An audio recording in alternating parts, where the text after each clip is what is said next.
Usapang Entorc, siyempre. Sagutin lang natin yung nag-message sa atin. Lods, hindi naman accurate yung fuel indicator ni Entorc, pabago-bago. So ganito kasi yan. Kung mapapansin mo minsan yung Entorc natin, naka-2 bar pa sa may dashboard. Biglang mag-fuel empty, magbiblink siya. Yung gas tank niya mag-orange. Then sa baba, fuel empty. Then habang tumatakbo ka, babalik sa 2 bars. Ibig sabihin, hindi mo kailangan mag-worry kasi may gasolina pa yon. Nakadepende yan sa surface ng kalsada. It's either paahon or pababa. Normally, kapag paahon, mas lalabas yung empty niya, no? Para hindi ka makampante na kung puro ahon, nakala mo may gasolina ka pa. So pag paahon, mas lalabas yung empty indicator, warning indicator ng Entorc 125. So ganito kasi yan.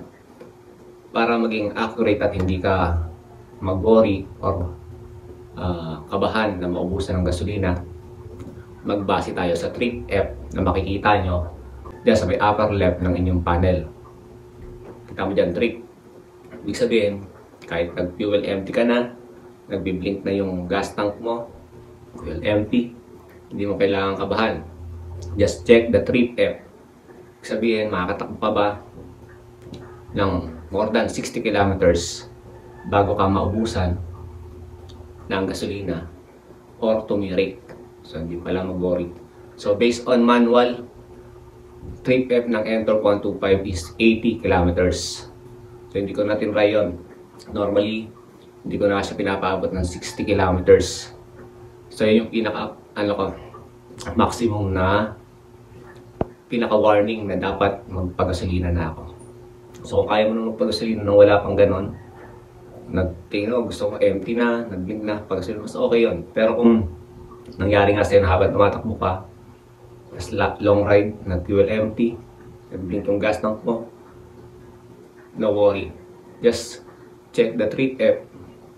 So, hanggat wala pa yan na 60, huwag kang kabahan kasi kaya pang tumakbo niyan. So, siyempre, the best na yung pagasolina ka na, no? So, pag nakita mo yan dyan, minsan, 1, 2, 3, 4, so on, so forth. Okay pa yan. Hanggat hindi nagsi-60, tatakbo pa yan. Huwag mo na paabutin, pagasolina ka na. So, check mo yung sa akin. Yan, para ma-explain ko sa iyo. Yan yung aking Entorc 125. So, nag-empty na rin ako. Actually, maubos na rin yan. Kaya kailangan ng pagasolina. So, sinagad natin yan ng 60 kilometers yung trip F niya. Makita nyo naman, tumatakbo pa rin siya.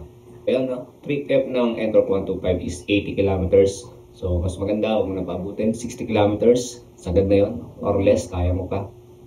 So, yan yung pinaka magiging fuel indicator mo. So, huwag mong pansinin yung fuel empty na word sa baba. O rin nag-blink na gasoline. O yung nag-blink na gas tank. Okay lang yun. So, hanggat hindi mo nare-reach yung maximum kilometers, hindi ka maubusan ng gasolina. Reminder na yung trip F makikita nyo lamang sa street mode.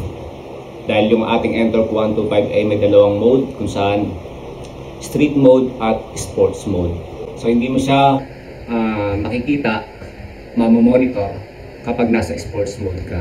Pero reminder, makikita mo lang ang trip F kapag ikaw ay bumabiyahe, kapag ikaw ay naka street mode.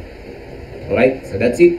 Sa mga hindi pa nakapollow, syempre, follow nyo si Motolex. I-like nyo na rin kung nagustuhan nyo yung video. And share to your friends na gumagamit ng Entorc 125. Salamat. Mas lamang ang may alam.